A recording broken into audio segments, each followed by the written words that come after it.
Oh, is that the clapper? That was a clapper. That's how I get her all synced up. Elijah Neymark. Am I saying that right?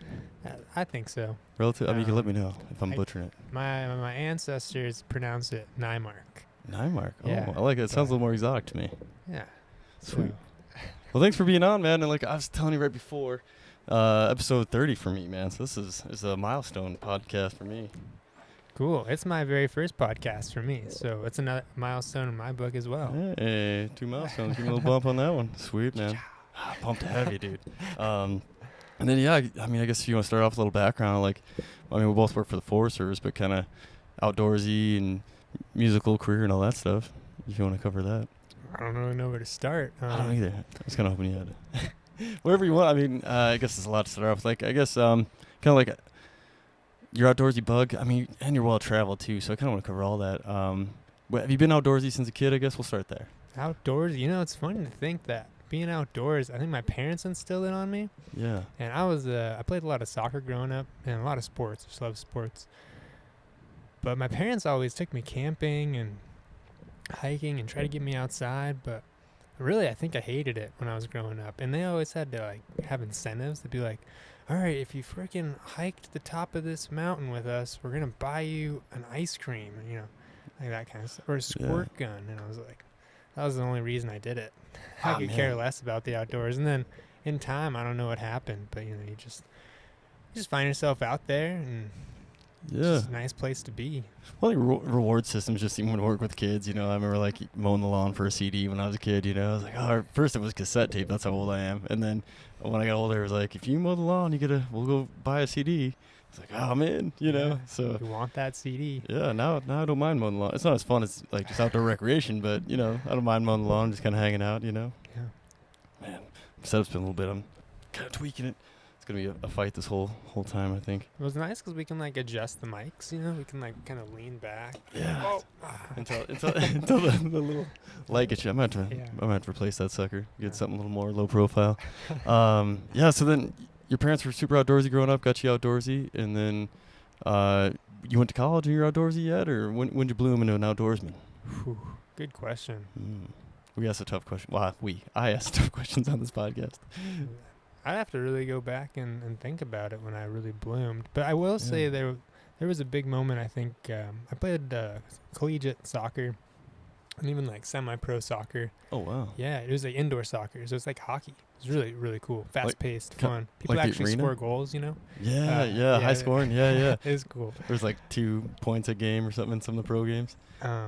Yeah, I mean, for like indoor stuff, you can get 10 goals pretty quick. It's a lot like hockey. So, oh, wow, that's super cool. If you're a dominating team, you can really score points pretty quick. Yeah. It's fun to watch and play, in my opinion. Yeah. But I was just really into soccer. Like, it was what I was basically living for. And then I went to college, played, and then, had stuff happen along the way and with family and different things. And then I just, like, my head wasn't in it. I was done. Yeah. And the outdoors was that outlet it was kind of that transition. The change of gears. Yep. Yeah. And I really started just hiking, mountain biking, getting outside. And that was just something about it. It was an escape. It was a getaway from kind of that change of identity you go through, Yeah. And I found my place being outside. So I think that's when it really hit home.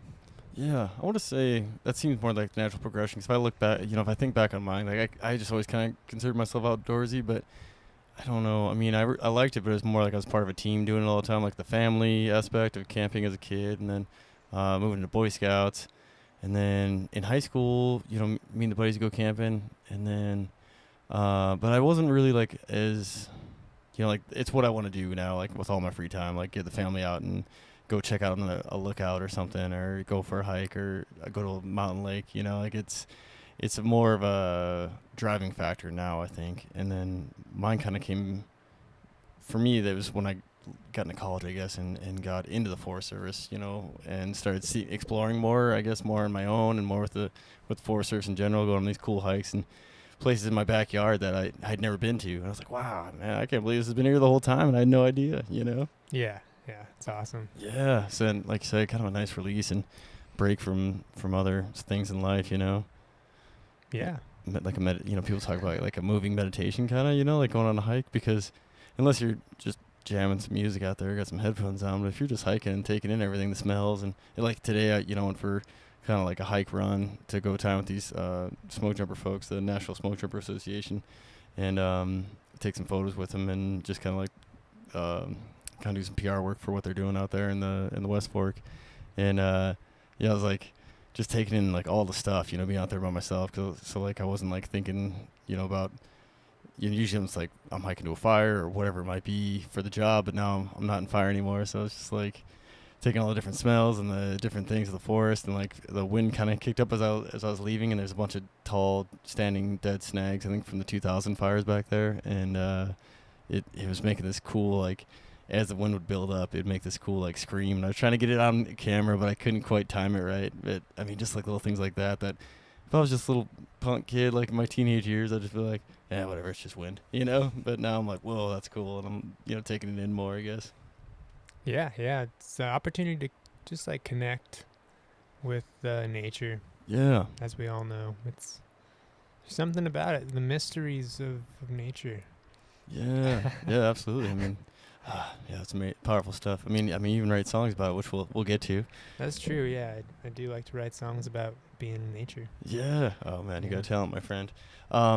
So when you went to school, did you go to school for GIS? What did you go to school for, I guess? No, like undergrad, I actually went to school for biology and chemistry. Oh, I really? actually had a sole goal to like. There was a question I wanted to answer, and I worked. Oh. It was in high school. It started out, and I was working at Costco, but I was working for this company called Eco Drink, Oh. and it had this supplement, and it contained all the vitamins and minerals anyone needed. I'm sitting there at this little food stand in Costco, Yeah. and just drinking Eco Drink, like I'm gonna be just like on top of the world, and be super jacked, feeling good. Yeah. And everything was going well until this guy who I was working with, I noticed he never drank it. And I was like, hey, what's the deal? He was Yeah. like, well, this stuff contains sucralose, and it gave me thyroid problems. And I was like, interesting. Like, Yeah. it was the first time I ever thought that with the government, the FDA, whatever, put something in our food that could be like bad for us. I didn't believe it, but Yeah. I didn't know what to do. So I went home and I researched as much as I could, and couldn't really find good information. It was 50-50. There was a lot Really? of people who were skeptics and things saying like it's terrible for you, and it's gonna kill you, and other people saying like it's not bad. And I don't know. I just like wanted to know the answer of what like chemicals and things in food were good and bad, and that was actually one of my reasons for studying biochemistry. I wanted to know and like find out the processes and the reactions and the why. Yeah. And it just led me in a kind of a funny direction, but So did you that was figure out what did you figure out like what sucralose, like, does it break down less, a better preservative? Did you find that the mystery?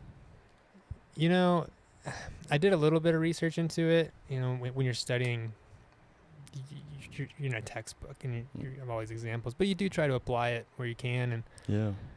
it was hard to know. There are some synthetic chemicals that are in there, and in theory they might be bad, but I came away with two conclusions. Number one is that everyone has their own different biochemistry. Oh. And I think it's really important to just like kind of know yourself as much as you can, and know what foods like are maybe good and bad and make you feel good and not, and look in your ancestry and things like that, because there's someone who could just have sucralose every day and live to be 100. Someone else that could have it and get cancer when super young. You just don't know. Yeah. And the second one is we didn't have a lot of long-term studies. We had a lot of short-term ones where, you have high concentrations of anything, like let's say sugar or even water. If you give someone enough water in a short amount of time, it's going to be like negative consequences, Yeah. like, You could Maybe kill- who knows what's going to happen, Yeah, I think if you get to a certain point, your body just shuts down. Like, it can kill you if you have too much water. Isn't that weird? Yeah, When I yeah. first heard that, I was like, no.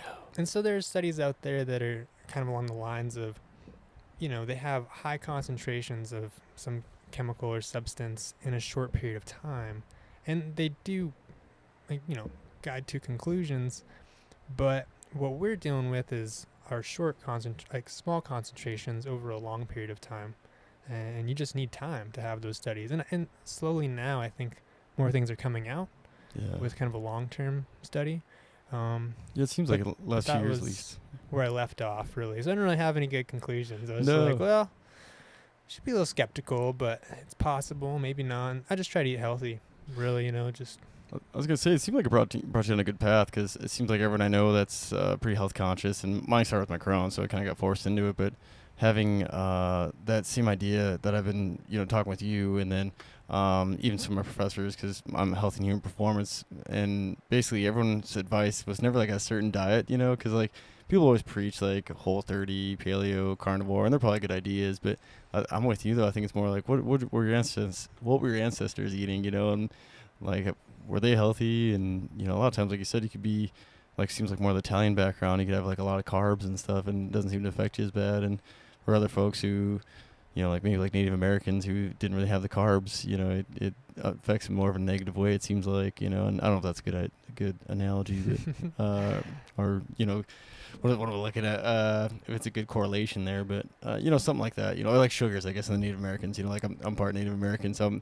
I feel like it definitely affects my gut a lot more if I'm eating more sugar in my diet. Even if they're supposed to be like more of the healthy like sugar, it seems like it's still kind of can make my gut a little irritable if I overdo it.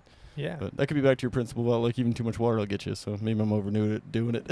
Yeah, who knows? You just got to, it's the classic thing of just being aware of what you're putting in your body and when and the effects that it has. And yeah, timing. It's up to you, to say if it's good or bad. Yeah. Really, not someone else. They don't know you. They don't know your body. Yeah, totally. Yeah, like So. really being aware of it, because being like conscious of what you're doing, because like even like you said, what you put in your body. I notice if I start the morning and I eat like if I eat food right away or have like a cup of coffee first thing in the morning, like get up, first thing I do is coffee or food, and my body's not happy with it, like especially coffee. So if I get a chance to get like at least usually probably like 2 cups worth of water or more, you just start off that way, and then a little bit of kombucha, and kind of slowly wake my body up, and then I'll have some coffee and then food maybe like an hour or two into my morning, so it's not like right away. So and I guess lately I've been doing this like healthier protein kind of shake, in the morning and after all that stuff. So it's like a little bit of a fast, then coffee, and then a little bit more, I guess coffee's still kind of a fast, and then into the protein shake, and then nothing solid for like 2 hours, I would say, after I'm awake. I don't know. You ever mess around with anything like that, like fasting and? Oh, actually, I have. Yeah. I have done some fasting, and I did it more to just like test my mind. Yeah. That was the whole purpose. See how long you could hold out before you gave in to the food. Is that what it was? More or less, yeah. Yeah. Like it goes into like kind of a mindfulness aspect of things where, when we get hungry, we have an initial reaction. Maybe we get hangry, and if you like put yourself in a situation where you say, "Hey, like I'm not gonna eat for X amount of time," like basically, no matter what, Yeah. you kind of have a different perception of what's going on. You're just more aware of what your mind is doing and those cravings. And I'm not saying we should be fasting and going on runs, and might not be good for you, but taking a day to just kind of just take it easy and be aware of what your body and your mind are saying, and kind of challenge your mind and challenge those reactions that can arise. Yeah. It's almost like a weird way to kind of strengthen the relationship you have with your mind, so that like it's not always like overpowering or overtaking you. Yeah, cravings, having control of those cravings and being conscious of it, because like you said, that hangry deal, man, like that makes me mad now. And when I see it in myself and when I see it in somebody else, but like my mom used to be real hangry. Like, we'd go on a road trip, and all of a sudden it was just like a switch. It was nuts, man. Yeah. And she'd just be like, out of nowhere, and be like, "Whoa, we need to get some food in you." Yeah. And then my dad, though, he's the opposite. He could eat like work all day and be like, "Man, I don't know if I've eaten anything yet today." It's like, that's not healthy either, but because he's a carpenter, so he'd be working away, like building something and whatever he might have been into, but it was usually something physical. And I was like, man, you probably should put some calories in your body. You're burning a lot of calories right now, Yeah. So I was like, I'll try to find some middle ground on that one, But it's true, because I felt it one time where I was getting a little hangry too, and lashing out at friends, I loved ones, not like bad, but like noticeable. I was like, man, so it made me like irritated myself. I was like, man, it's just a craving. Like I should be able to control that, I'm not starving here, Yeah, more or less. Yeah. I don't know. I don't really have. I can't really be one to say whether one should fast or not. It was just like testing out. But I did notice some positive benefits. Like I know that if I'm getting hungry and I'm aware that I'm getting hangry, like that, it's just like you said, like just like trying to tell yourself like you're not gonna die. Like you can get food in a few hours, like Yeah. just take it easy Yeah. No, and you'll be fine. yeah, totally. Like the only thing I ever noticed now is just a little shaky. Like I have Yeah. like high output day. Like me and my brother and my wife, we hiked down to Havasu Falls, which is like in Supai, Arizona, and it's 10 miles one way, and then and it's mostly downhill on the way in, and the way out, it's all uphill pretty much, and at the end it's really uphill up out of the canyon, like out of the Grand Canyon, part of the Grand Canyon kind of, and at the end of that sucker, man, I was shaky. I was so hungry, and it was like we had some snacks and stuff, but it wasn't like really putting a dent in it. But it wasn't really my mood. It was just like, man, I feel like just like kind of weak and stuff, and I just need some fuel. And so we went to, and this is wild because my little brother kind of talked about this. He's a long distance runner, and he said he had and it was funny because he was talking about as we were hiking out because he's probably thinking about all the calories we were burning, but. In one of the runner books he read, he's talking about like your body and your stomach being almost like an oven, and when the oven's hot, you can throw like anything in it. Like it just needs fuel when your body's getting a lot of output, I guess. And we ate that giant meal and then drove back to Montana from northern Arizona all through the night. I'm thinking like I'm just waiting for like my guts to be just upset with me, like bloated, crampy, whatever like might come from eating In-N-Out burger. And I ate a lot of it, and I was fine. But it was kind of like what he was saying, I think, is that my body was just like in a depleted state and at a high caloric burn, that it just kind of took whatever calories, and especially like those kind of more like simple calories, I think, and just use them right into fuel instead of like, marinating on them for a little bit and, like let them sit in my gut and kind of fester maybe. I don't know. I mean, there's no science behind that I'm aware of. There probably is, but I don't know about it. But it was weird. It was interesting because my brother was just talking about it and read it, in a book from a runner, and we kind of put it to the test. And yeah, I felt fine. And, I was nervous the whole drive, thinking like, it's gonna sneak up on me, Yeah, I don't know. Yeah, because I noticed too, especially like if I'm just sitting, and sometimes I could be eating pretty good, but if I'm just sitting like on a drive or something, my guts will just kind of get like sourish just because I'm not like active, and it could just be the Crohn's, but. I don't know if that's just like a normal human thing, So I gotta eat like a little bit lighter and cleaner when I'm on a road trip. For sure. You ever notice anything like that? I guess. Man, just recently, like It's an age thing. Yeah. Because you're younger than I am, right? I don't know. Yeah. I'm 32, going on 33. Yeah, I'm 37, going on 50. So I mean. It's a little bit younger, but yeah, man, I feel like just recently I've been doing a lot of cooking because my wife has been really busy working on some projects and hasn't really had time. So I've been cooking, and I was like, you know what, I'm just gonna get a frozen pizza. So I got, they had like a buy one get one free at Albertsons, more or less, for like a Red Baron pizza. Oh yeah. And it was like pretty good, and I chopped up my own veggies, like some olives and some peppers, spiced it up. Yeah. But the next day I was like, oh my god, like. And I was like, maybe it wasn't the pizza, but I made 2 pizzas because I might have leftovers, I gotta have leftovers for the next day. And boom, right away, like after I ate that pizza, I was feeling it, and just like, I probably shouldn't eat Red Baron pizza anymore. Tastes good, but my output just, it's not. I don't know if it's worth it. Just start cramping, Yeah. Oh man, no, I'm with you, dude. Like I hit a point where I couldn't do even like a healthier, like these like kind of naturaler ingredients or simpler ingredients that are supposed to be better, like California Kitchen, I think, or California Food Kitchen or something like that. It's got a pizza I really like. They got like a chicken one, but even that one, it doesn't sit well with me anymore. So I don't know. maybe it's an age thing. Maybe. Yeah, that's what I've heard. Someone told me once. Maybe like once you hit like 35, it's just downhill. Oh man, I mean, it feels like the wheels. I think it already hit me. Yeah, I was gonna say. I feel like the wheels are slipping off. I'm trying to keep them on. It's more hot yoga. I think is the key. More hot yoga, more water.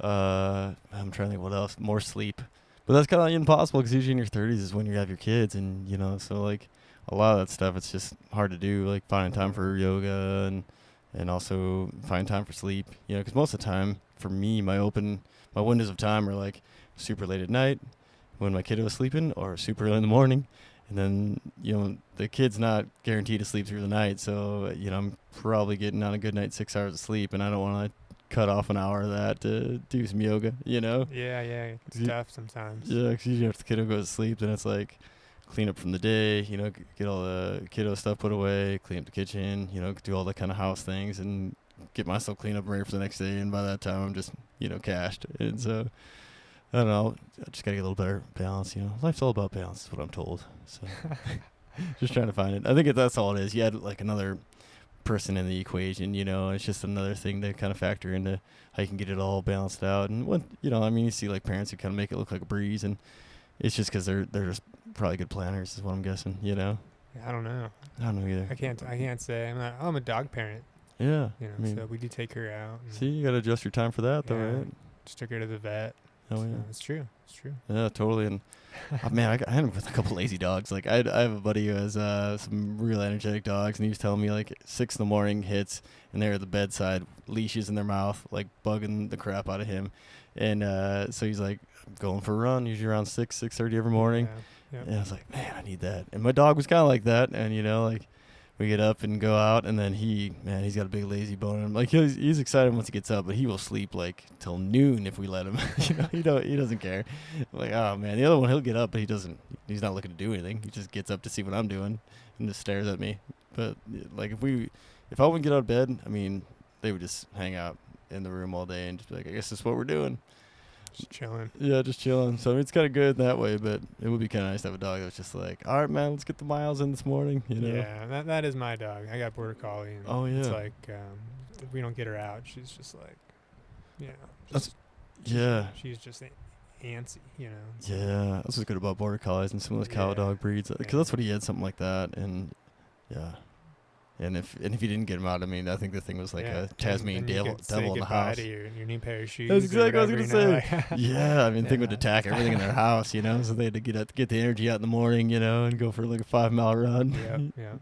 Which is good, probably everybody needs to get their body moving, like in the morning. And I was gonna get like a cold bath routine in the morning, like do some ice bathing, and that's a hard one to do. I've yet to do it, is what I'm trying to tell you. I was going to start my morning with the sauna, too, but like I said, just kind of getting that carving that time out in the morning has been kind of tough. I'll get it, though. Maybe this winter or something, or, if I winter ice baths. That's next level. Yeah, that's kind of my jam, but usually it's in the evening. And I usually at the sauna, which is not very far from the ice bath, ready to go, so...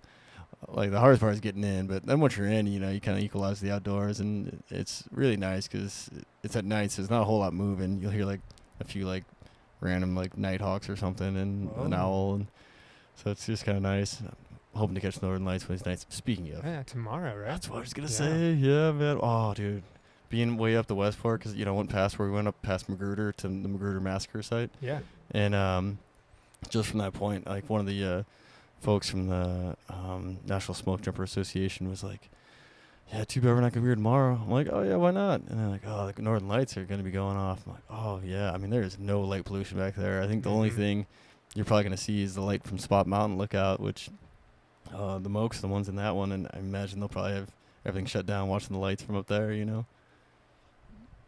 I got to find a lookout to go to tomorrow. Wait, tomorrow? Yeah, tomorrow, right? Yeah, I should too. Yeah.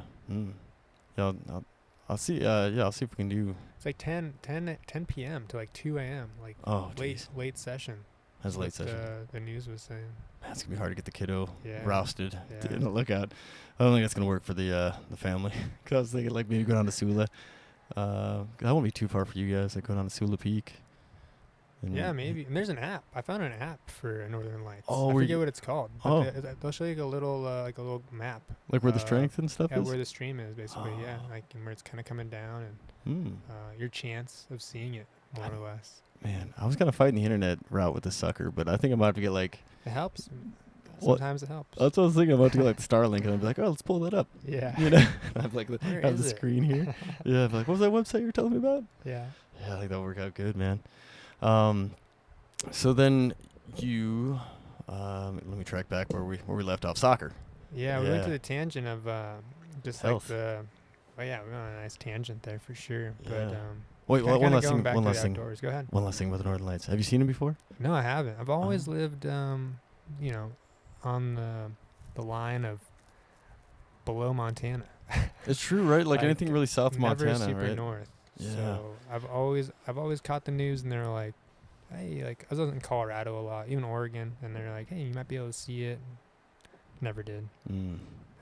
Maybe it meant like too much light pollution, or I was looking the wrong direction. I try to look north, Yeah. but I don't know.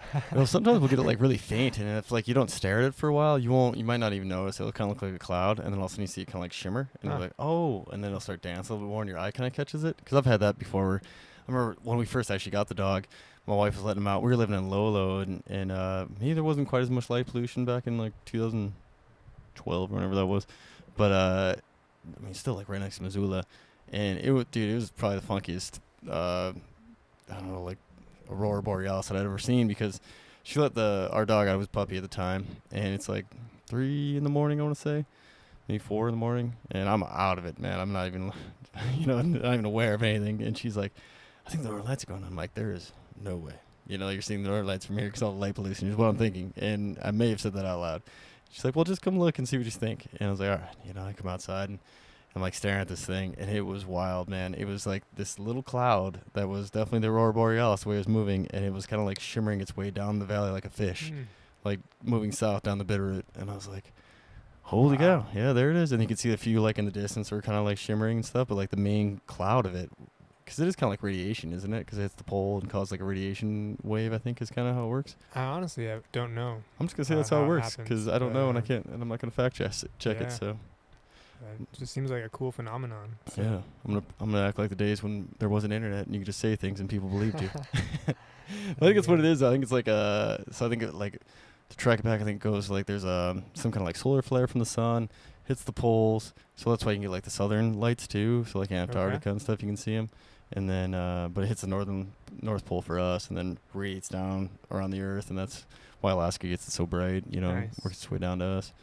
So I think that's why it shimmers like it does, kind of. And, I mean, that was just wild, because it was also, like, at, like, eye level. My brother's place was up on the hill, and it was, like, maybe just a little bit above eye level, but, like, pretty low in the sky. So it was nuts to see. It was like, like, man, maybe I had something bad for dinner, But it was for sure it was it, Cool. Yeah, it was on the news the next day and stuff. So, man, I hope we can see it, because I've seen, like, a few different. I actually saw it in northern Wisconsin one time, and it was, like, all different colors. That was the coolest. Whoa. Yeah, and then. I used to see it a lot as a kid, and I kind of took it for granted because I'd see it so much. Like, I worked at A&W in high school, and I was, like, just soaked. I was on, dish dog duty that night, so I just, like, from head to toe, just, like, a wet French fry and, smelling like fries. And I just kind of, like, had, like, a milkshake or something. I'm just kind of, like, dragging my feet into my folks' house. It's, like, 11 o'clock at night, and all of a sudden something on the corner of my eye, like, catches my attention. I'm like... kind of look at it, and I can see it again, and then it like draws up, like it kind of shoots up, and that you'll get it like the shoots out of the northern lights.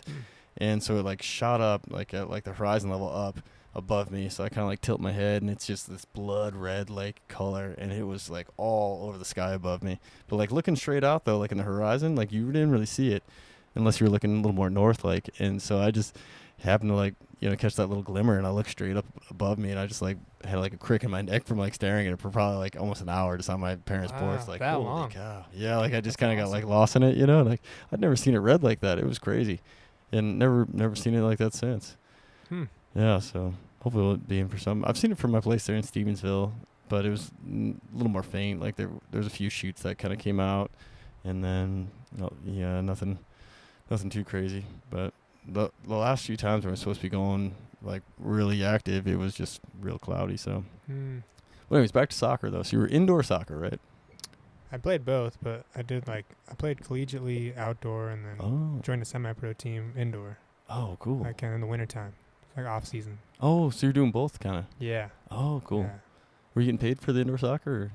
No, it was not paid, but we just traveled around and played other teams, and I had the opportunity to like kind of play with a couple pros. Oh, really? That would just come and fill in. I don't think they could actually play with us based off of like contracts and things like that, but it was a cool experience to play some high level soccer and stuff like that. So. Yeah, I played indoor once. I played like 2 different versions of indoor. I did like the arena one time, or for a little bit, and then there was like this other one that was like a tiny field. I think the ball was smaller and the nets were smaller.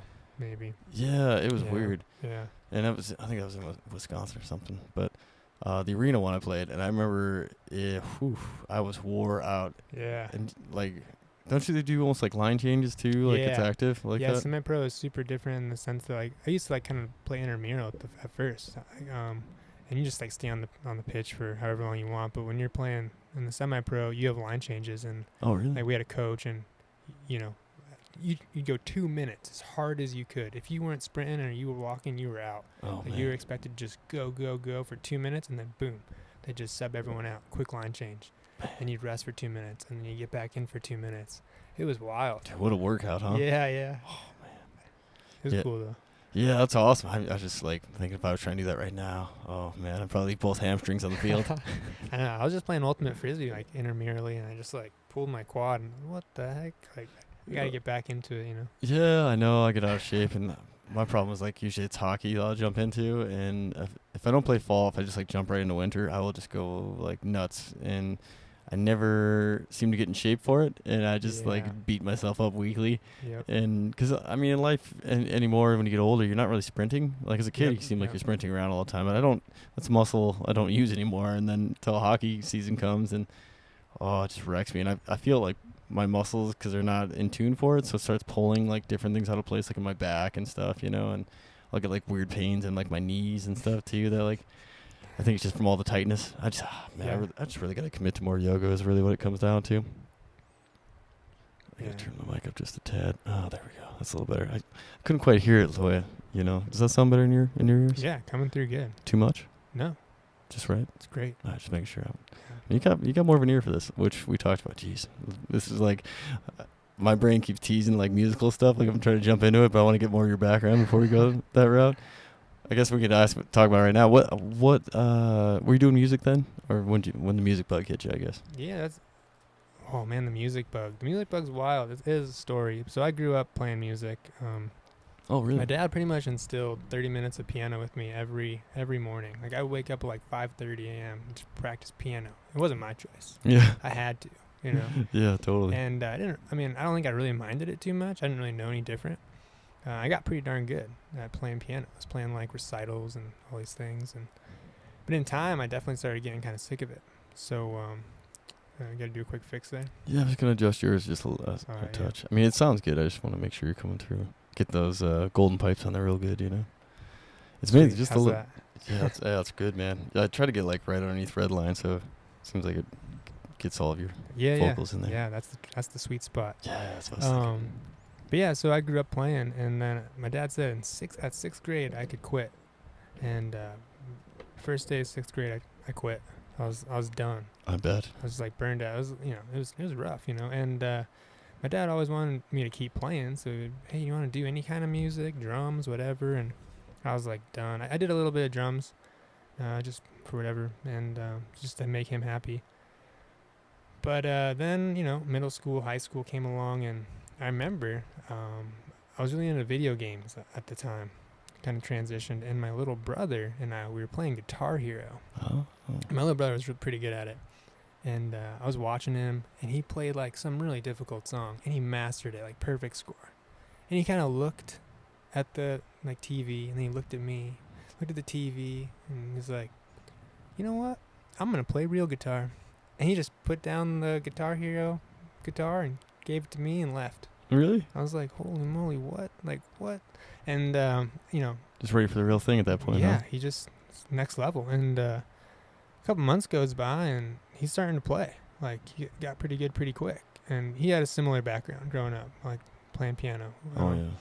And he kind of taught himself guitar, started taking lessons. And then him and I, like, started... I don't know. I just wanted to always be with my little brother. We had a really good relationship growing up. Oh, that's awesome. And we just like always spent time. So whatever he was doing, I wanted to do because there's a good relationship. And it's a good hang. Yeah, he was playing music and kind of making his own little melodies. It's pretty impressive. And at the same time, I'd go in there and I started writing kind of goofy lyrics. Started off with comedy, you know. Like, yeah. Remember we wrote like the grocery store song, you know, and like one of the verses was like, there's a lady in the carrot section. She's so fine, she gives me an erection. Boing, and like, you know, just goofy crap like that. It's catchy. And we had a lot of fun doing that. But then, in time, I realized I started getting melodies coming through my head that I wanted to play. Oh, yeah. And my little brother, he didn't know what the heck I was talking about. He wasn't good enough at the time to for me to try to sing something and he could play it. Oh. So then I picked up the guitar And my dad had guitars all over the house, kind of a thing, instruments, and Oh, smart. I just watched him play one day, and then I tried to mimic the way he played. It was a lot of finger picking.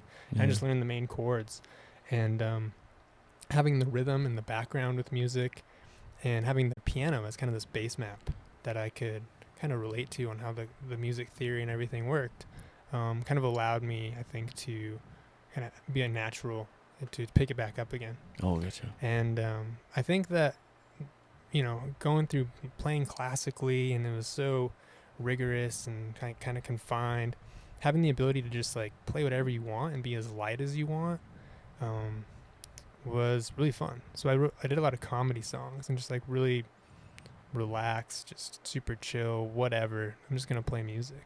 Yeah. Exploring what you want to explore, and. Yeah. And just having fun with it. The main Yeah. goal was to have fun. Yeah. And that's what I did. And I just kept playing. I started picking up all other string instruments, ukulele, guitar, bass, more piano. And eventually got into music recording. Joined forces with a friend. We both had little recording studios. We kind of combined forces and made recordings. Then we formed a little band. Then I made a solo album. Oh, really? Yeah, I was teaching at the time, and I had the summer off. It was hot in the Grand Junction where I was, and it's like I had all these songs I had done, and I was like, I really want to record something, so I worked really hard to get it on an album that summer. Oh, awesome. And it was kind of a goofy, eclectic album that contained like a lot of kids' songs, like my comedy songs. Didn't really have an audience, but I didn't really care because I just wanted to produce something. Yeah. And so that was neat. I don't know, I just kept on doing music stuff. It just seemed to be something that was a positive escape and a way to just create. Just, I don't know. I can't explain it. Music's special, dude. Yeah. Because, you can, even for me, man, I remember, it's the only thing I can think of, it just popped in my head. But, do you know the band Slightly Stupid? Kind of more of a, reggae. Yep. There's a song called Coley Man by them, Yep. and the beginning guitar beat, man. I mean, the first time that ever hit me, I was like, we just come off the river. Me and a few buddies from high school were just floating the river. I think I was in college at this point. So, we had a few beers and we were just relaxing, and nothing crazy though. I don't think any of us were out of control at this point, because I think we all had to work the next day, so we were just really chill, just a handful of beers and relax on the river. But it created this great mood because the sun was going down as we got off the river, and my friend was into Slightly Stupid, so he just hit play on his CD, or probably CD back then. And I'd never heard Slightly Stupid before. I'd never heard that song before. And I was just man, it just we already had a great time, a good day, just a good hang with friends. And then that just put it to the next level. And every time I hear that song, man, it just it doesn't really take me back to that moment. It just makes me feel good. It's amazing what a song can do for you. Yeah. Yeah. Musical vibes that just put you in some state, Yeah. I mean, working out, I work out better when I have music on, and it's not always the same. There's some days where I'm listening to the old 2000s rap, or maybe even 90s rap, or something typically usually upbeat with a rhythm, that I'm going with to keep the energy up during the workout. And on long runs, I'm probably more of an island music, kind of Hawaiian reggae kind of, vibe is what I'm looking for. Something a little more chill and to get in a rhythm, Yeah. for the long haul. Yeah, so I mean, I don't know, it's powerful, I guess, what I'm trying to say. Yeah, it is. Everyone knows it. It's funny. I went to a sushi joint the other day, and the upstairs, it was in Missoula, and they were bumping some party music, and I went up there and I was like, gosh, this feels like partying, Just get in the mood. And Yeah. you go downstairs and there's Beethoven, and you're like, oh, I'm just chilling, it's just wow, the power, Yeah, what's it's going crazy. on here? Yeah. Totally changed the vibe in the same place, right? Change the vibe up completely. Yeah. Yeah, it's nuts how it works like that. I mean, you see it in the clubs and stuff all the time. And Yeah, just getting pumped. Yeah. Or not.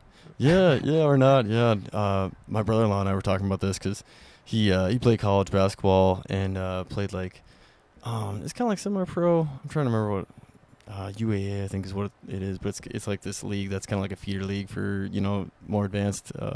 Usually folks playing that league end up in the NBA, end up going pro. Yeah. So he grew up, big time basketball, still, really good at basketball. And so we were just talking about Space Jam and all these tracks from the 90s that were just so like for sports, especially basketball. There's always like basketball type songs that came out of the '90s, and Oh yeah. yeah, just the beats I guess seem to go along with basketball, even if they weren't like for basketball. Like some of the Salt and Pepper songs and stuff. It's just like, man, what a great song to hoop to. Yeah. It's crazy how that happens. Yeah. But then I get old and I don't know what new music's about anymore. Yeah. Yeah. I kind of feel you there. Sometimes I try to do a Spotify playlist where I'll just like add new recommended songs, and every now and then just throw them on and see what they are and find new music that way. Yeah. But it is. I do feel like it was a lot easier younger. Yeah. I remember actually like a lot of times maybe my family was like watching TV growing up, and I was super into like mixing CDs, and so like I would make an effort to go on like iTunes was just coming out and find new music and make new mixes, and just freaking loved making mix CDs. Yeah, me too, man. It's yeah. so fun. Yeah, it was. And then like you go over to a buddy's house and throw it on, you know. And Yeah. we're playing like ping pong or Check something. out this mix. Yeah. Oh, Yeah. One I can remember I had like Good Charlotte and stuff. Yeah. When I made in high school. And it's wild. I think that's what it is though, like the active search, like you're talking like now anymore, man. With Pandora, I just put on like what I'm kind of in the mood for. Like I get up and I put on like J Boog radio or something typically first thing in the morning for me and my kiddo, and and the kid really likes the kind of Hawaiian reggae too, especially in the morning. And then when we're amping it up a little bit more, it's more like the Taylor Swift and some of the songs from like the cartoon movies like Sing and stuff. That are So you just throw those on, and but like we're talking like the power, like you watch it in my kiddo and how that how it changes the vibe totally. Like my kid will just be like kind of like hanging out, and then like I'll just want to get the excitement up, and so I'll put on a song, and then my kid is just like amped up, and like ready to wrestle. I'm like, it's cool because then I get pumped too, And then so the first album was it was out like public so people could check it out, or YouTube you can check it out. It's a concept album, so like it tells a story, and it's a really goofy story. I kind of just hodgepodged a bunch of songs together and made a story out of it. But it's like pretty fun, like I'd probably recommend to listen to the story. It's good for like an airplane ride, or a long car ride, just something to just listen to, like an hour-long album kind of deal. Yeah, probably about an hour. It's got a nice mix of it. I did some hip hop. I did like kind of the kids songs, just like some goofy humor in there. I got a song like near the end, like I find the hairy-legged woman, and we go and have a good time. But then Hungry Sasquatch comes along and wants to have his way with hairy-legged woman. So I got to turn into a superhero and kick his ass, basically. And you gotta do what you gotta do. Yeah. So. There was a plot. It took a while to get to, but it's okay. No, that's all. I think that's important though, man. I don't know if you ever listened to it, but like there was more. It seemed there's more of that when I was in high school, like Tenacious D, that album. Yeah, they were very inspirational to me. Oh, really? Yeah, a lot of comedy, like Adam Sandler, Stephen Lynch, Tenacious D. Yeah. I loved listening to their music, and it definitely inspired me to make that music. And I knew I kind of could. Yeah. And it was like fun to see the results. Yeah, totally. I think that music's important, man. I haven't really listened to any music like that in a while. So like when I heard your GIS song, I was like, yeah, this feels familiar, kind of, but it's your own thing. It's different. It's it's not Adam Sandler, it's not Tenacious D. It's you, which is awesome. Thanks. And the time, man. Like when you're telling me like how quick you whipped that up, and then I listened to it, I expected it to be a little bit more. Not smooth. I'm trying to think like the word, like kind of like not chunky, but you know what I'm saying, like It's a little rougher. Rougher, I expect. And like the flow. I figured the flow would be off a little bit, but it wasn't, man. It was good. Like the flow is good. The information's good. Like the story and all that. Is great. I think. Thanks, man. Yeah, deadlines do funny things to us. But yeah, I had a deadline for that song. I remember I started recording like mid-October, and GIS Day was like early November. And it had to be done. Yeah. And so, sometimes when you have an idea like that with a deadline, I personally find myself very motivated in those times. It's like instead of like dinking around on my phone or doing whatever, I get off work and I'm like, I gotta record. I gotta do this, and you get it done. And I like to have a pretty good product if I can. So I did what I could, and it came out all right. Yeah, I think it came out really good, especially the time and 'cause even the visuals and stuff you had with it too, And I mean, did you record like there's a scene where you're like in the woods? Did you record it for that, or just have that footage already? I was commuting back and forth. I was living in Eastern Oregon at the time, and my wife was living in another area of Eastern Oregon. It was like a 4-hour commute through the forest, and I was kind of going from my place to her place, and it's like, well, I'm just going to stop in the middle of the forest, and I had a little tripod kind of like you got going, got it on Amazon, and just set it up and put it in the forest and clicked record and just did a couple takes, and did enough takes to know that I'd have some material to work with when I was editing. And that's some good foresight there, man. Because it played in well, and it's seamless. Like the whole song seemed seamless, like from the material you had playing during it, and the backgrounds and also the lyrics, I guess that's kind of what I was looking for. Thanks. Yeah, I don't know how it happens, but when I wrote that song, the story kind of goes is like they were looking for some kind of material for GIS Day, and it was like August, and I was like really busy and wanted to stay focused on the work I was doing. Relatively new to GIS, and next month came along and got the same kind of email, but it was like more desperation, and it's like no, I can't do this, and I can't help out with this. And then October came, and there was like, hey, does anybody have anything? Like, we need something. And I woke up early in the morning and just grabbed the uke and said, I'll see if we can write a GIS song. And just kind of comes. I don't know how it comes, but it does, and you just kind of start playing the vibe is how you think about what you're doing, and for me the vibe kind of just comes through with like the chord structure and the melody, and then you just start singing, and writing verses, and then you're like, oh, that was a pretty good one, and you write it down, and every now and then you're scratching stuff out, and then you think you got a pretty good product, and and you did, and it worked out. It's a long song, but I had to talk about what it was. Well, I think that's why it's good though, because you covered it, like you gave people a good idea of what GIS is, and global information system, geographic information system, and it's kind of a new thing. It's a new idea to make more educational kind of music like that. It was fun to do, and it also has a really positive impact, I think, on people. And I've got a lot of good feedback on it, and that's encouraging to continue to do it. I'm glad, man, because I think it was really good. And thanks. Something you said earlier, I've been hearing it throughout my journey on this, because I mean, like anything, I mean, you make your own music, especially that. I mean, that's a lot. Like, building something. And I kind of, but we're in this together, right? Like right now together, it's me and you. So like we're sharing this. So it's not like it doesn't seem as much, right? As like writing your own song, I guess. To me, it'd be like if I was writing my own song and putting it out there, I don't know. Maybe I'd have the same amount of stress. I don't know if it'd be worse or not. But this, like I had that going on, and like being like, man, am I doing anything that like people even want to hear? And like, is this a good thing? Am I helping anybody out? Is it like, I try to picture somebody who maybe doesn't live out west, and who I'm trying to tell them about the lifestyle and about being in the mountains and public lands and sharing stories and wildland fire and GS songs and stuff, like, and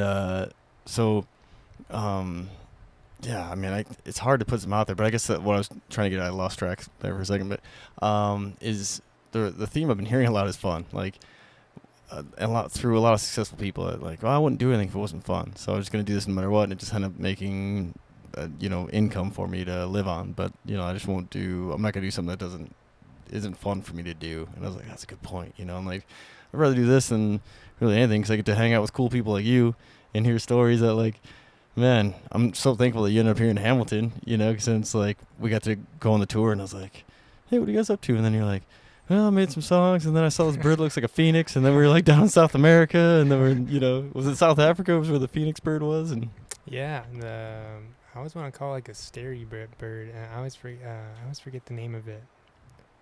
I can't remember the name of it, but I don't know why I have the wrong name. It'll come to me. Yeah, sounds good. It looks like a phoenix. It's big and white. It's a cool bird. Yeah, I never even heard of one. And then like you guys are showing me pictures of this thing. I'm like, I didn't even know that was a thing. Like Secretary bird. secretary bird. Yeah. Ah, that's gorgeous. Yeah. And you said it's kind of big too, huh? It's a big bird. It's Yeah. not as big as an ostrich, but Like peacock size. yeah, that's a pretty good analogy. That's a big. That's a big bird. Yeah, it's a big bird and it's very majestic. Yeah. Yeah, man. A white phoenix. White. Yeah, no, and that was in South Africa, right? Yeah. Like I kind of want to go to South Africa, but I'm like, my immune system sucks. I'm scared of going in South Africa. But then I saw that, and I was like, man, I really want to go. just see that bird. Yeah. Secretary bird. Secretary. Bird. Man, that's cool.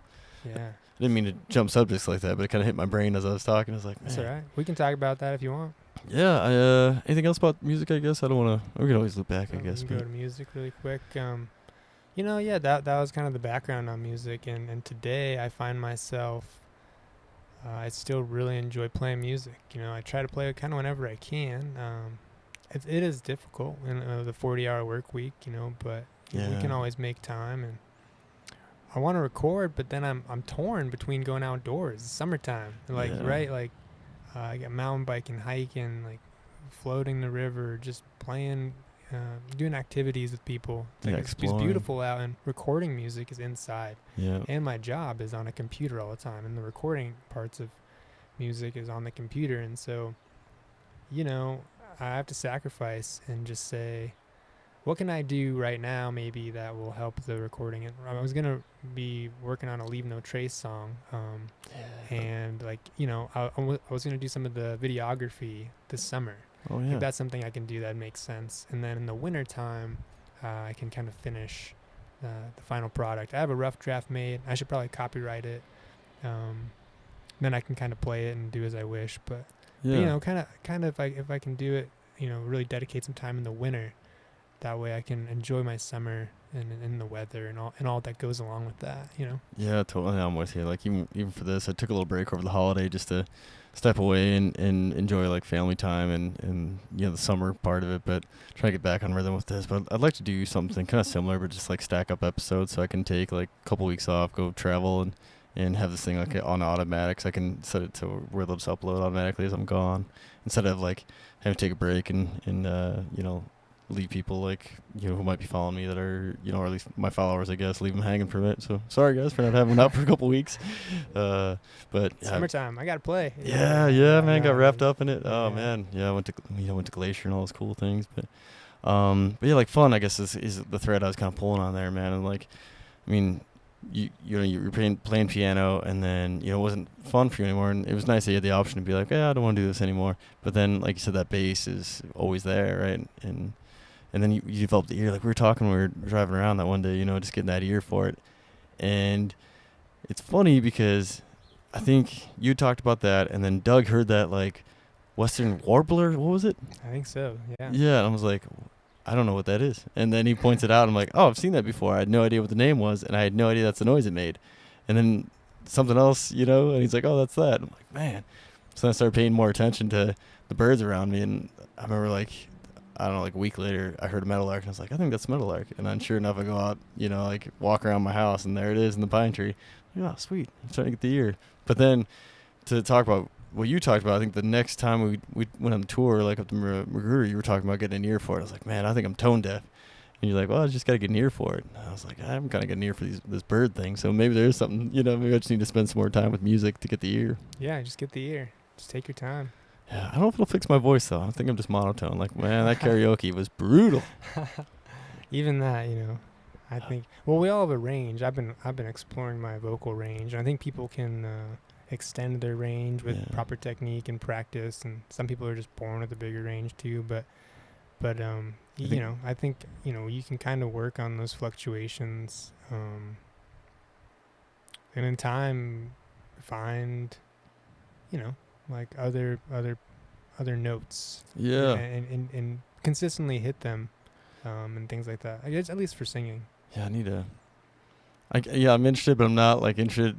Like I don't know, maybe it's just more of a time thing right now. But like down the road, maybe I'll play with it and kind of figure out what notes I can hit. Because I feel like, like Johnny Cash? His music. Yeah.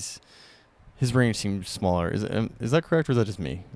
He has a deep voice. Yeah. So, Yeah, I don't think he has a huge range, Yeah. but he's got a what's the word? It's just like a very specific, unique, like Yeah. voice Yeah, you that know he Johnny carries. Cash, Yeah, and right? it's Yeah. cool, and It it is. does it for him. It's a good voice for storytelling. You know, like Yeah. I remember I heard the song about it was about logging and about going to Oregon. Have you heard the song? I just kind of stumbled upon it one time. I don't know if I've heard it. I might, Yeah, maybe, but yeah, he's that just it telling a doesn't ring a story. bell. Yeah, I'd never heard it. And then I was looking up something with Reen. I was gonna put up some like a clip of me and Reen, and he was talking about I don't know. I don't know how it came up, but then that Lumberjack song came up, and I think it's called Lumberjack by Johnny Cash, and it's just him telling a story about like him and his dad traveling out to Oregon to become lumberjacks, and Huh. man, it's so good, you know, like the way he can tell it, and like I think a big part of it is just the way his voice is, you know, and so I was like thinking, man, maybe I'm kind of more similar to that, where I don't. Cause I mean, in my head, I like to think I can hit those high notes, but I don't think they're in my wheelhouse, you know. You never know. You just gotta try. You know. Yeah, just keep hitting them or keep reaching for it until I hit it. I guess maybe. I don't Yeah. know. Just go out in the woods, no one around, I start know. singing goofy notes. Yeah, because I've annoyed a few people. I apologize to my track team in college because I'd just be annoyingly singing along with all the songs on the track bus, and eventually one of my good buddies is like, "Man, you are horrible."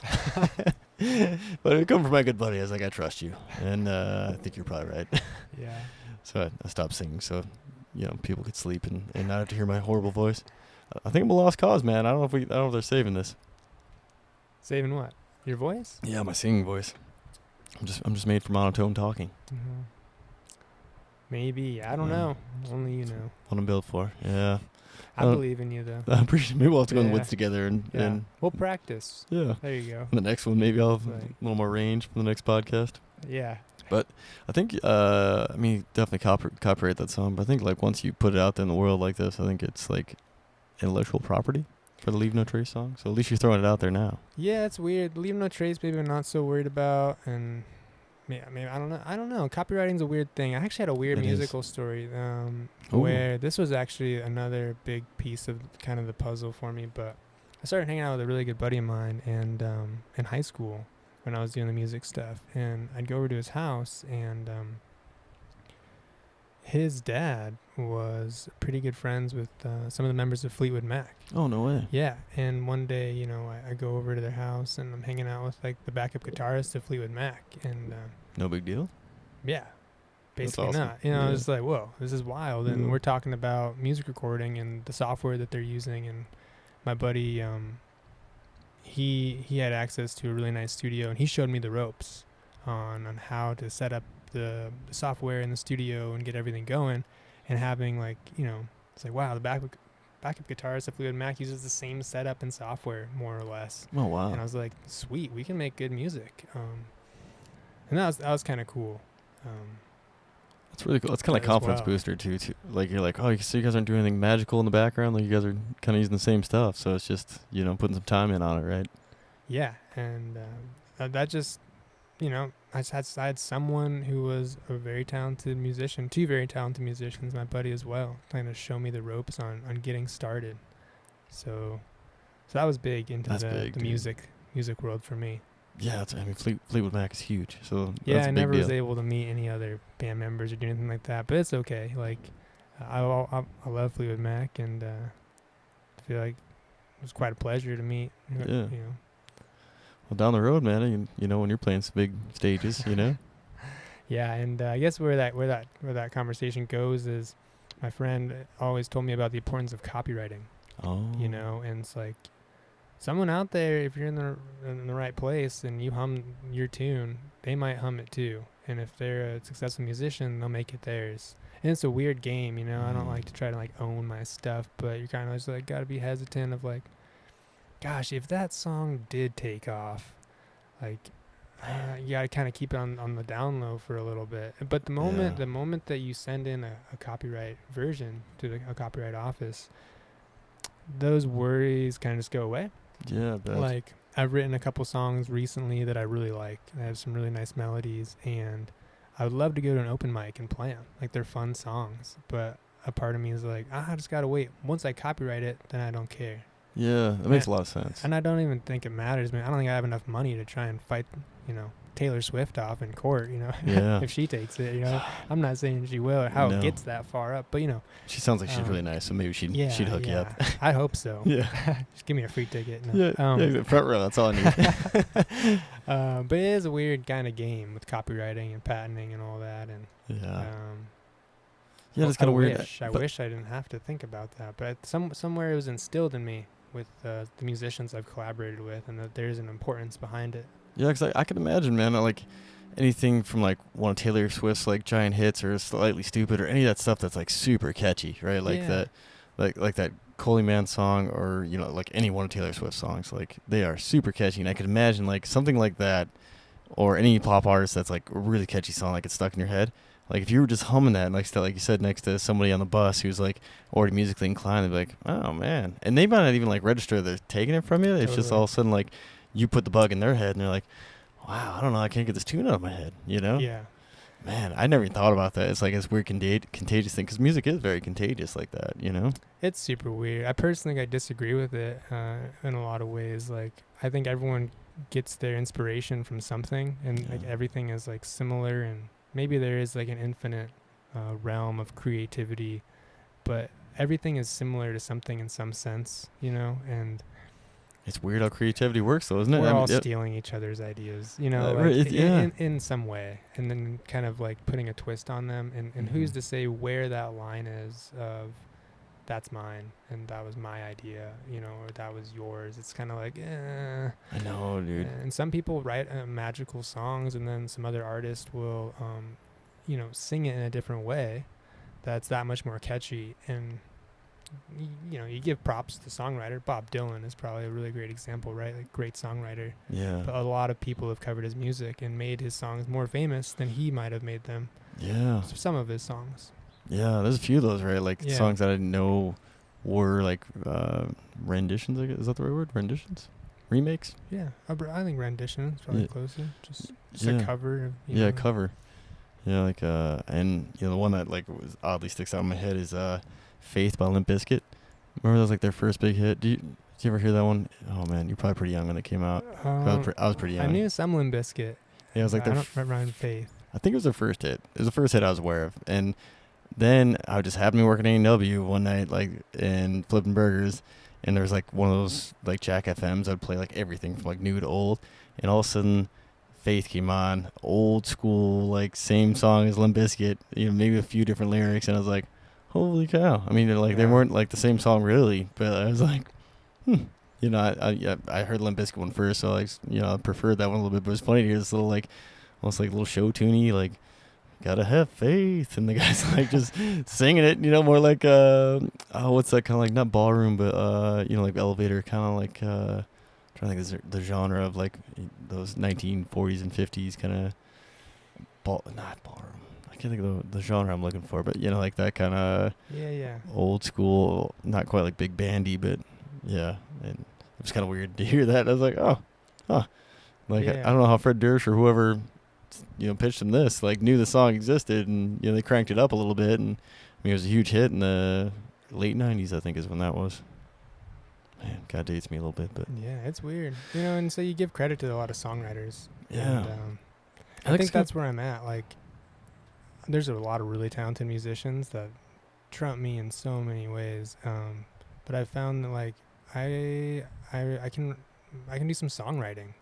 It's kind of something that I do, and so I put more time into that. Yeah. Maybe trying to like perfect like soloing and things like that. And just in the happenstance case that maybe you copyright a song and it's good, and you never know if you write a good song and someone wants it, and you can like have a song you wrote that becomes a little more successful than other songs. Yeah. I don't know what I'm trying to say, except that you just never know. And I think if you have the habit of doing the copywriting, then you can have rights to a song. And it's a weird realm. Yeah. But yeah. It is, but like I didn't think about that, but that's a good call, because country music's kind of huge for that, like all the writers in Nashville and stuff that are pumping out songs and pitching it to different artists and stuff, and and that seems like kind of a cool thing because there's like this variety of writers and different styles of country music musicians that just have like little different voices, a little different tempo in their songs, and Yeah. pick up a song and sometimes, like you said, kind of make it better than what the original writer had it, and by giving it to, I don't know, name them pretty much, and out there in the Nashville scene, man. And then like you were saying, like the do you have a hard time, I guess is what I'm trying to ask. Do you have a hard time like listening to other music to like, do you ever worry that you're going to like snag something like unconsciously or subconsciously from like a different artist or anything like that? Yes and no. There's always some idea in my head of like, I wrote this tune and you're playing it, and does it sound similar to something else? I remember I wrote a song with my dog, Molly, and I had like a little riff at the end that someone told me it was really similar to like Fleetwood Mac Landslides, like solo riff. And I was like, oh yeah, that is kind of similar after I tied it together, and I was like, well, I don't know, but like it matched the song well, and I don't think I was like purposely trying to mimic anything. It was just and there was that inspiration, and maybe I don't think it's like verbatim or like exact, but it's kind of close. And even my little brother, he wrote a song that's really similar to that Beatles song, "Don't Let Me Down." Oh yeah. And every time he sings his version, I almost like kind of sing it in the Beatles version, but then he sings it and it's a little bit different. And I'm like, oh man, it's just a little bit different. Yeah. What he does with it. But there's there's nuances and there's similarities. Yeah, I think you're always gonna have a little overlap because, like, especially in similar like genres, like the early 2000s rap for me, there was like beats that were kind of similar, and like I like that song, but it reminded me of different songs. So like listen to this song, and the next I listen to the other song that it reminded me of, and kind of flows together like in a good way to me, Yeah, that's what I'm saying. There's like who gets to copyright a strum pattern, or like, just even a chord, or two chords together. Where's the line, I know, man. I don't know who draws it, but it's weird. It is weird, yeah, because things should be a little more sharing. And I think, like you said, like I think inspiration kind of comes from some kind of muse or network that's hanging out there in the ether, and it hits us all in different ways, and you either kind of, catch it and get like a lightning bolt, of inspiration, or you maybe don't, and it doesn't catch you at the right time, whatever it happens. Because I think every human on this earth has experienced some kind of inspiration, whether they act on it or not. Like me doing this. But the reason I was asking is because, like, for me, I'll listen to the podcasts I've been listening to before I started my podcast. But like some of the other ones, like Hot Shot Wake Up, Anchor Point Podcast, I'm trying to think of other ones that are like I would like to follow, but I don't want to because like I want to have this a little longer before I start like listening to folks that are in the similar field. They're more fire like focused, and which I think is really good. But I still don't even want to like branch out into something that's even in my realm yet. Before I want to get like 100 episodes or something, so I'm like really solid on my way. So I don't want to like start like listening to something back when I'm editing it and be like, man, that really sounds like the Hot Shot Wake Up, like or something, like that's kind of like similar. Like whether I bring something into my podcast that's like maybe like a weird little segment that I didn't have before, and I didn't know, and I don't notice it, and all of a sudden it's like doing whatever someone else has been doing, and I started listening to their podcast, and now I'm subconsciously snagging their stuff, so I've been kind of narrowing my podcast range, I guess, or something like that. Does that make any sense? Yeah, it does. And I guess my thought on that is, I think inspiration is good though. Like, I look at musicians, or like I said earlier, like Tenacious D, Adam Sandler, these comedians, and it wasn't like I was gonna not listen to them and just try to like do my own thing. I'd actually listen to them and I'd look at where their punchlines were, what made their music catchy, what were those highlights, those things that I caught. Smart. And then it's like almost like I'd use those, but put my own creative twist, my own renditions, like. That kind of makes sense. Like I think if we 100% tried to copy somebody, like we still probably wouldn't copy them because we all have like those differences within us. Yeah. And yeah, I'm not them, they're not me. Yeah, and so I don't know, you do what you do, but I personally like to get inspiration from people.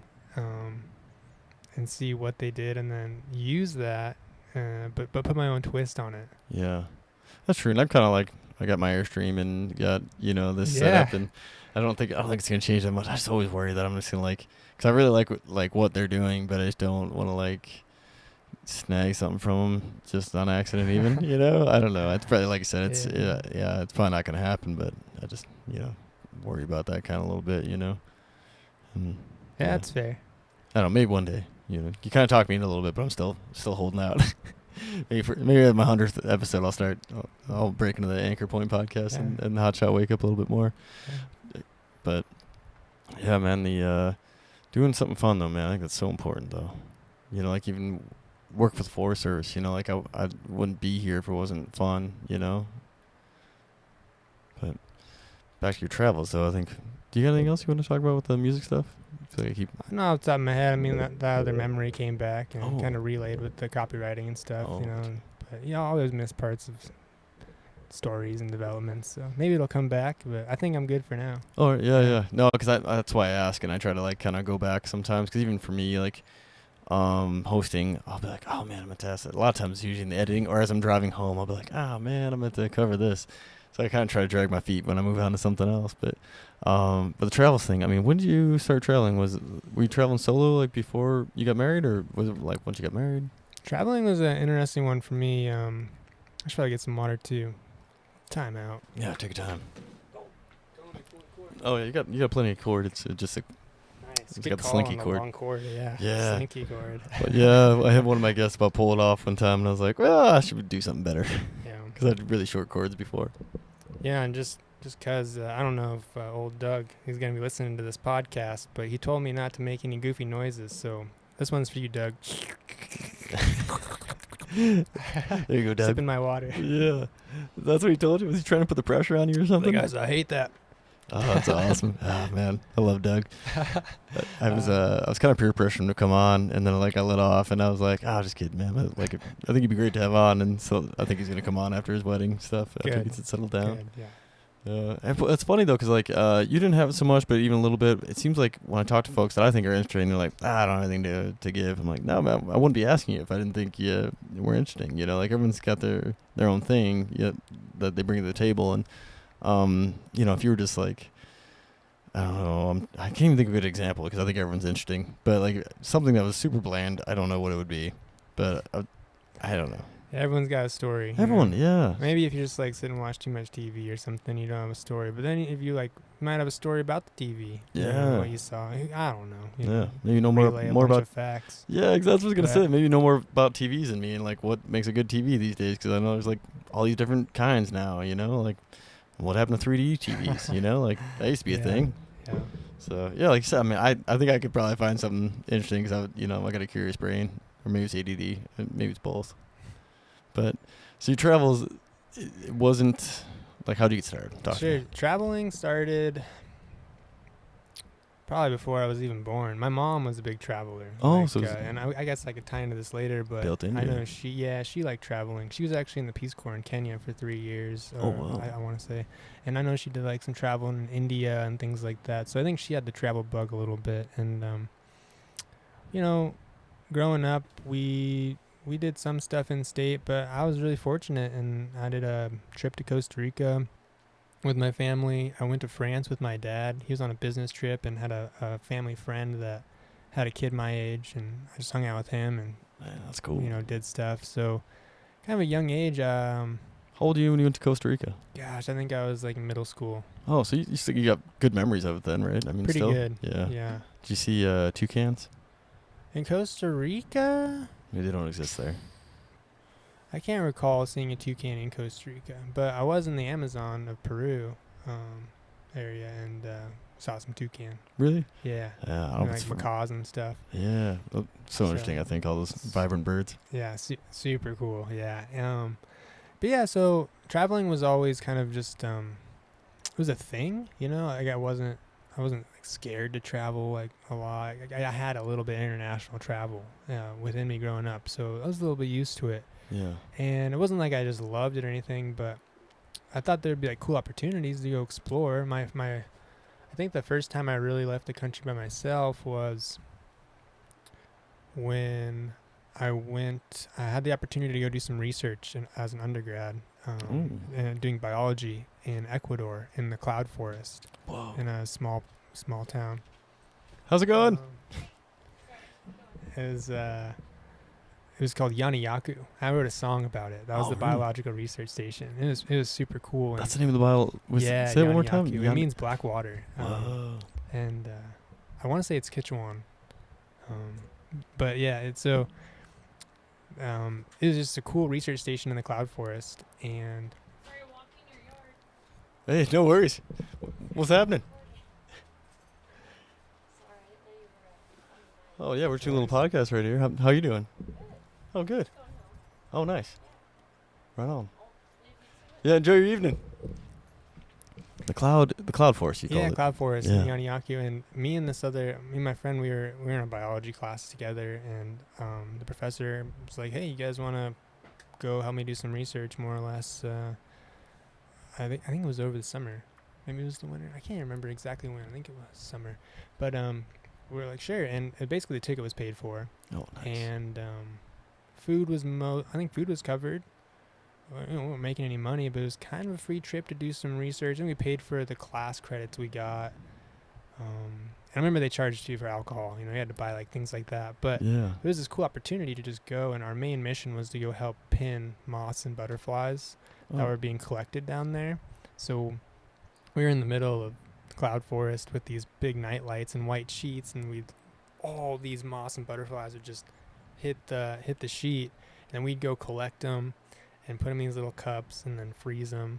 Oh whoa. But it was so cool seeing the diversity. And then we go up to this room at this attic place, and then we just sit there and just kind of meticulously pin these moths and butterflies, and we'd send them off to a Lepidoptera specialist. It was basically like a moth and butterfly caterpillar specialist to identify different species. That's the first new time. species. Really? Yeah, and it was cool. That's the first time I ever heard that word in my life. So it took me a while to like digest it. I was like, oh what? I'm glad you Yeah. explained it. That's Yeah, crazy. Those new species though that hadn't been identified by at least modern humans. As far as I knew, I want to say like we heard they had a couple of new ones. That's It wasn't a ton, and then they were put in like a museum, and it was just a cool opportunity to get some experience. And then Is your name on like a research paper then somewhere that's like it might be attached to something along those lines. Yeah, That's very pretty cool, subtle. man. It was like a footnote in it, but yeah. That's still cool. It's more than most, Yeah, why not? Not worried about it. It was just fun. But that was kind of the first time I did that. And then my current wife, she's my girlfriend at the time, we both worked at the outdoor program at the school, and they did an international trip every summer and I think in the winter. And it was a really cool program that basically taught students how to backpack travel internationally. Oh wow. It was like, let's get away from being on the resort bus, and it was like, here's what you need, here's your backpack, and here's how to just get around these countries and be relatively safe and do it. And the teacher, he was really great at just working with students and showing them the ropes. And so they were going to Ecuador like kind of serendipitously, and I think it was maybe because they didn't have a ton of people for that trip. But like my buddy Tyler and I, who were at the research station, were down to go also. So they met us in this little town called Kasanga. Yeah, it's part of the Yaniyaku song. But that's cool. We met them after our 2 or 3 week stint at the research station, and we just joined them backpacking. We went all over Ecuador, and then we went up into Colombia. Whoa. And I had to leave early out of Bogota, but the rest of the group went up to Panama, and they sailed the San Blas Islands and did some other cool stuff, that I missed out on, but whatever. It was what it was. I had to do other things. Man, what an incredible trip, though. Yeah, and so that was really the first time I think that I learned how to do the backpack style traveling. And my wife, that was her passion. Like, she loved it.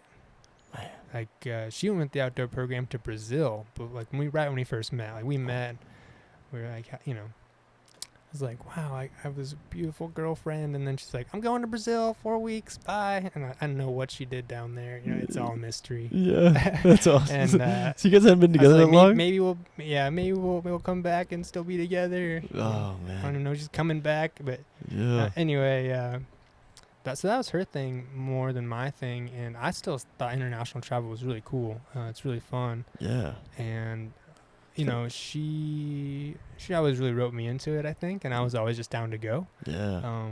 But yeah, she's kind of the instigator, the initiator Yeah.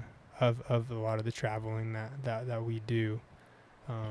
That's super cool, man. Well, like you already had some experience and you're already kind of down for it anyway, so it probably kind of made it easy, like where sometimes you see couples like one really likes to travel and one is a homebody, so it kind of makes it tough whenever they go somewhere. Yeah.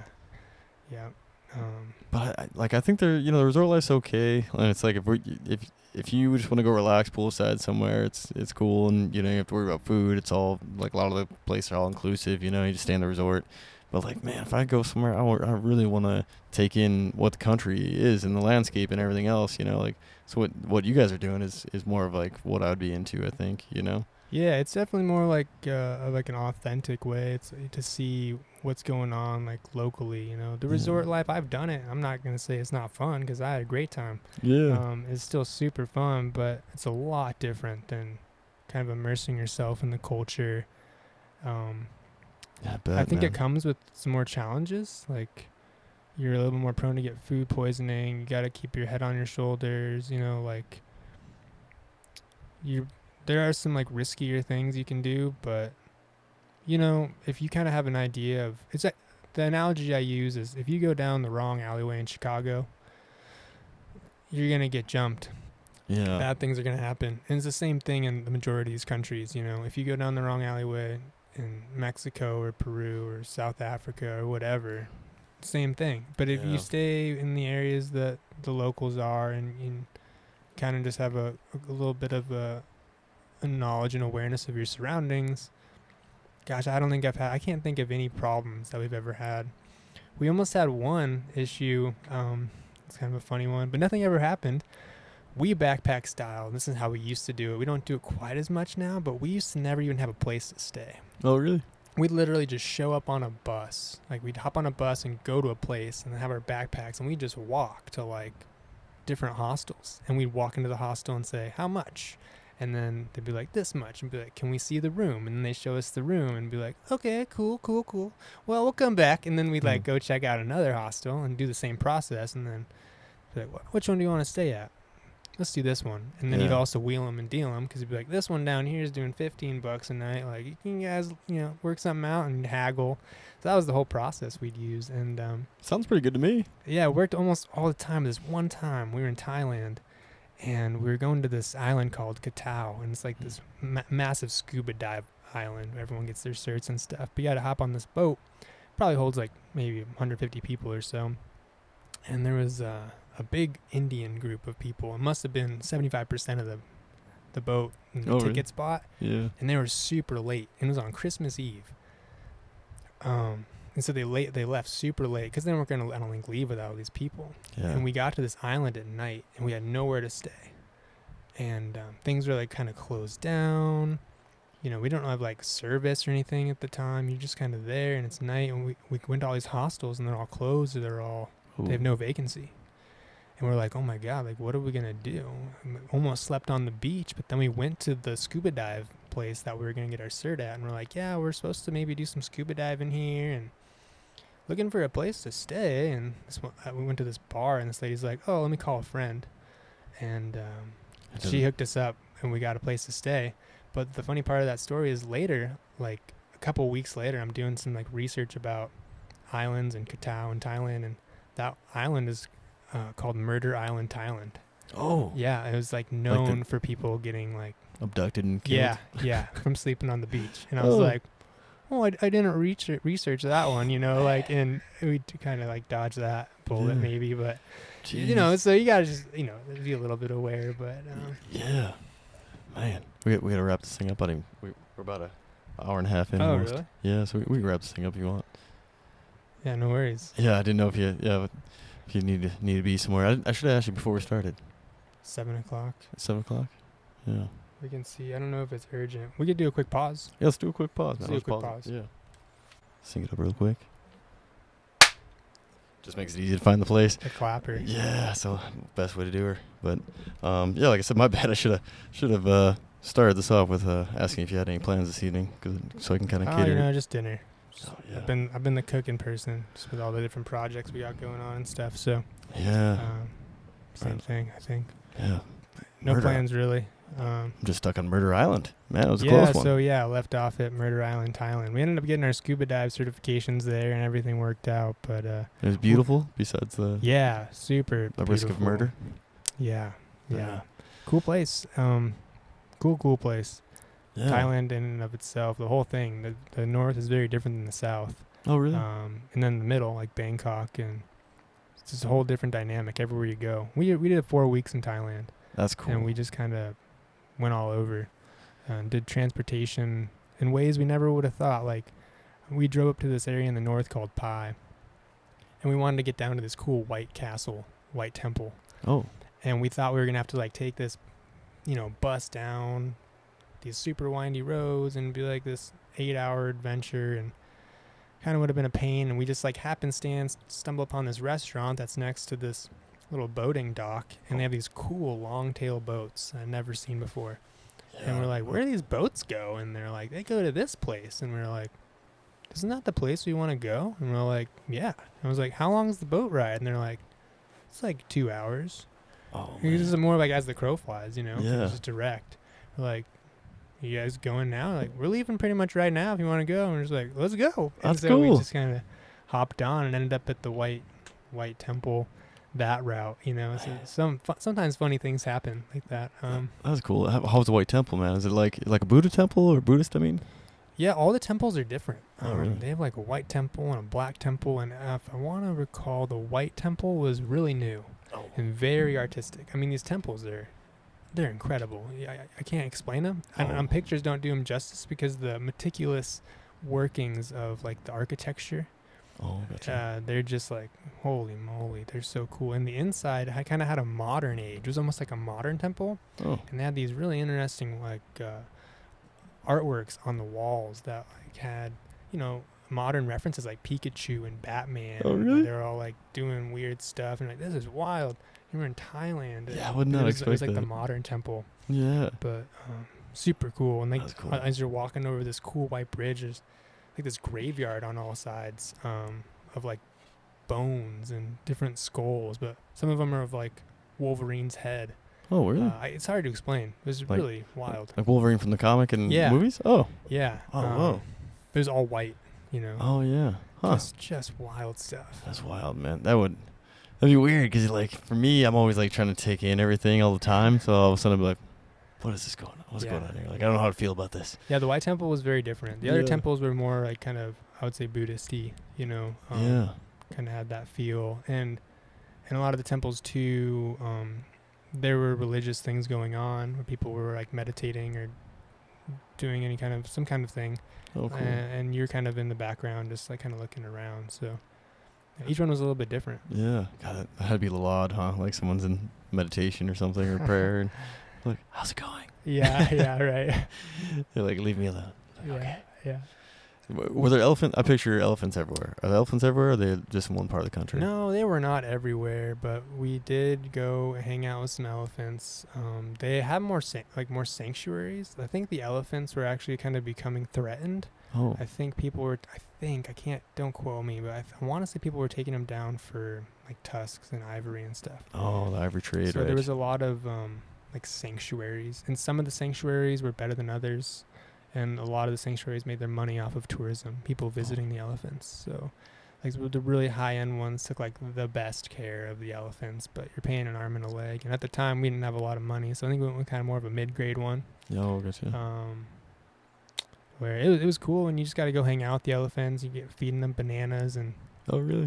yeah, I remember we actually walked into this big pond, and I don't want to stereotype Australians here or anything. Like, they're really fun people. Is Yeah. actually what I'll say. It's mostly Yeah. positive, but some of them are so wild. And we go into this elephant pond that's literally just water and elephant, shit. And it's just like, one of the Thai guys like starts splashing water like on some people, and myself, and I think we had some people from the UK with us. We're kind of like, don't splash me with that water, Yeah, But then I don't want the poop water. Yeah, the Australian people were just like, started splashing back. And next thing you know, you're in the splash zone of elephant poop water, and it was just like, this is ridiculous. Yeah, I'm gonna But, catch something.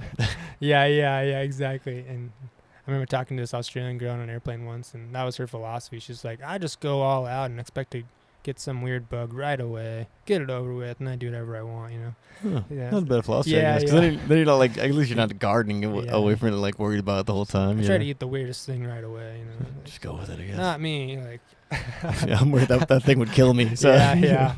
Like with Not my trying immune to system. get a parasite. Yeah, I don't want to bring anything home with me. The guy I jumped with, he, I think it was in Africa or something. He caught a parasite, and like, it was wreaking havoc on him the whole time that I knew him. So I mean, it's probably still with him, and they hit it with like a load of antibiotics, and it wouldn't kill it. And it's like, I don't need that in my life. And I think it was in Africa, so that's why I was always kind of nervous about going to Africa.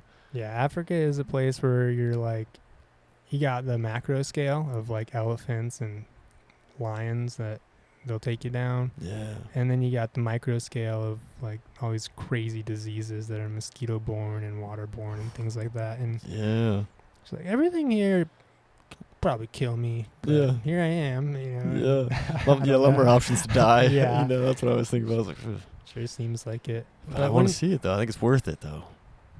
Yeah, when you're, it's funny when you're there. When you're there, you think about it sometimes. I've taken the anti-malarial medication and it helps, but there's a lot of resources to treat malaria, and I know there's some malarias that are really bad and they'll hit your brain and it's hard to recover. So yeah, there is some fear, yeah. but you can kind of reduce your chances just by the decisions you make and where you go. They usually can kind of know where the high malaria areas are. Oh. And that's with any of this travel, anywhere you go, even here in Montana, right? Like, I carry bear spray. That's what I was going to say, bears, man. It's the same concept. You just got to talk to the locals, do the research, and kind of just know what you're getting into and have some potential preventative be bear aware, is what they say. Yeah. Well, like for me, same. People kind of ask me about that more often than not, is like, especially if they're not from here, like, oh, what about bears? Aren't there bears everywhere? I'm like, yeah, I mean, population's going up, but I just don't think about it, I guess. A lot of times, especially the smoke jump, you're in the middle of nowhere, like Idaho or the Bob Marshall. I mean, I saw a giant grizzly track in the Bob Marshall on a trail that we had just walked up, and then on the way back is when we saw the track, and I was like, it wasn't there on the way up. I was like, oh, no.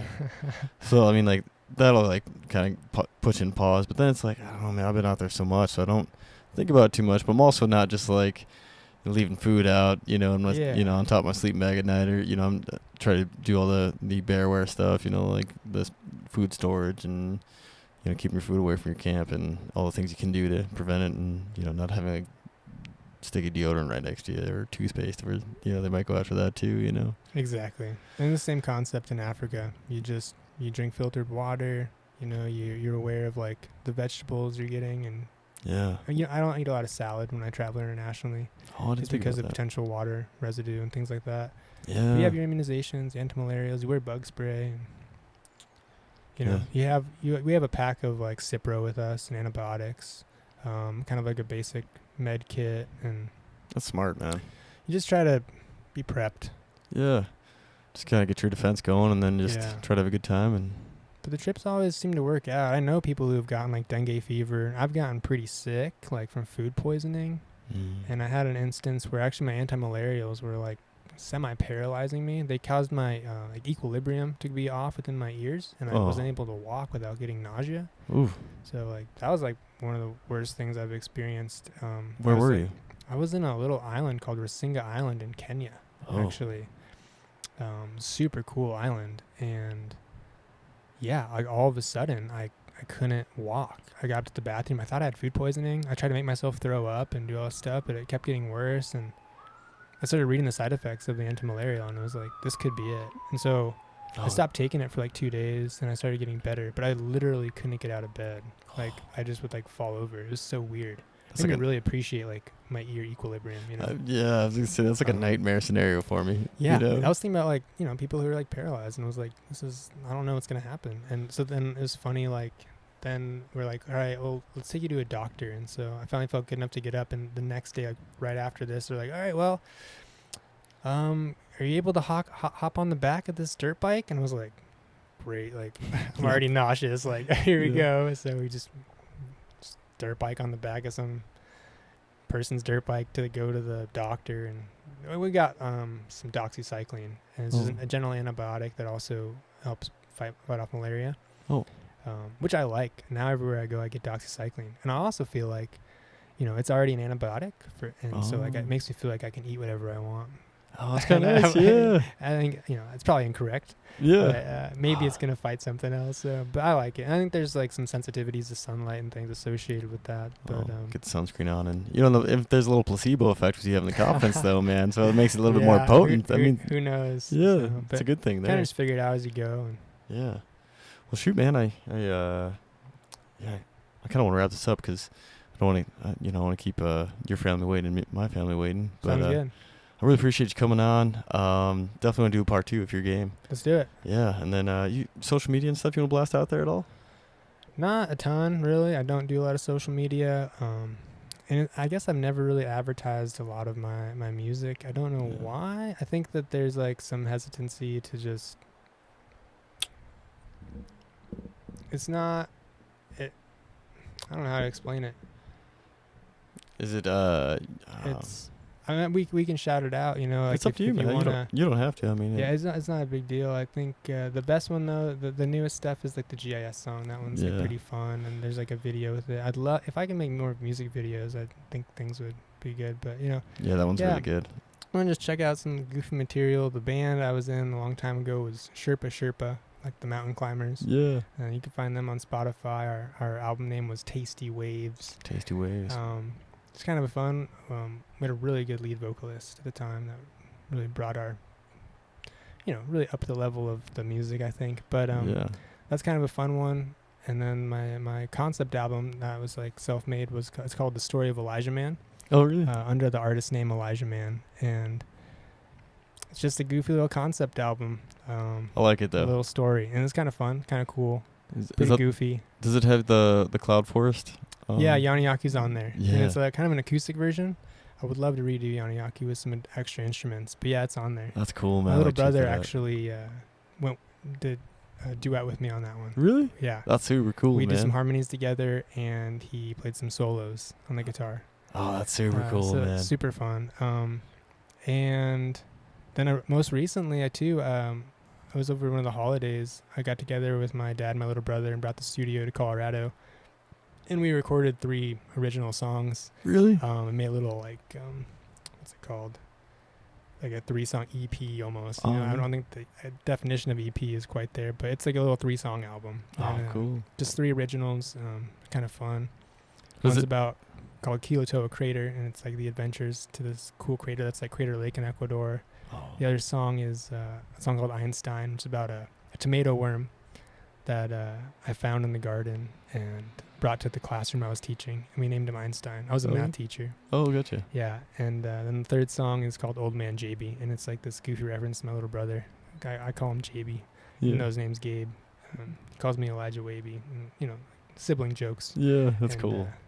Him as an old man, just trekking down and playing music. That's cool. Kind of has like a Led Zeppelin influence on that song. Oh, really? Yeah, I like that. It's kind of cool.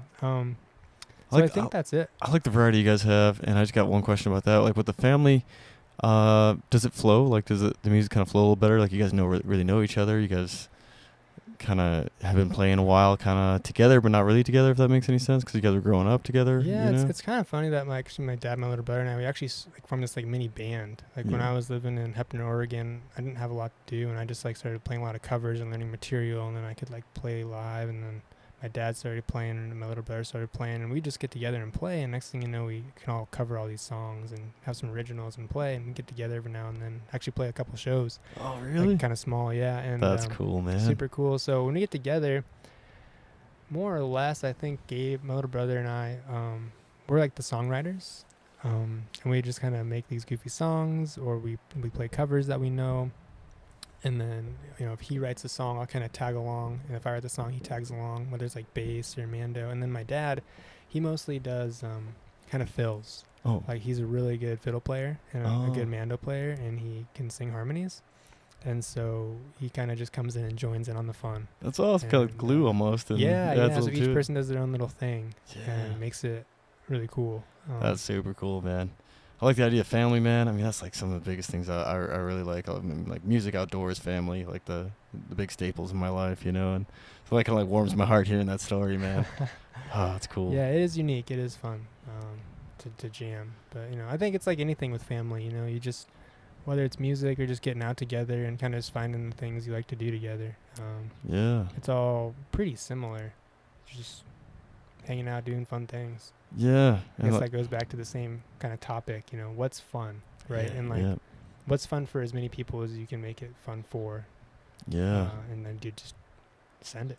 Exactly. Just send it. That's a good spot to leave off, man. Well, I appreciate you, and we'll definitely do part 2 because I feel like we're just kind of scratching the surface on things here. Sounds good, man. This has been fun. Yeah, it's Thanks been for a having blast. me. Yeah, thanks for being on. I mean, that hour and 40 now, man. That just flew by. So Yeah. I appreciate you coming, and man, we'll talk again. Thanks, brother. Sounds good. And thanks for tuning in.